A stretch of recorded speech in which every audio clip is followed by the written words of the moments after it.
So guys, good morning. Umuulan ngayon guys.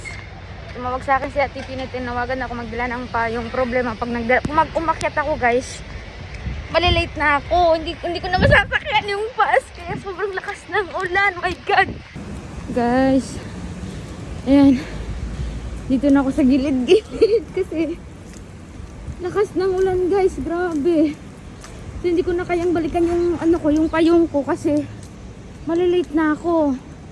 Maano ko na yung bus, nakakaloka.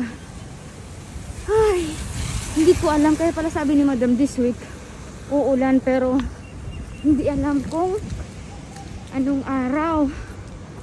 See guys, sa gilid-gilid na lang muna tayo kasi basaan na ako. Tingnan nyo. Ako, unexpected na uulan dito sa Abu Dhabi.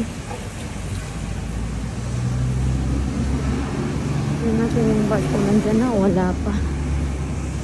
Baka puno na naman yung bus. Naku, hirapan na naman tayo sa sa pagsakay guys. Fasting pa naman ako ngayon. Simula kahapon fasting. Sino kaya yung ate ko, si Ate Pinay? Kasi parang lakas ng ulan ah. Wala akong kamalay-malay sa loob ng kwarto.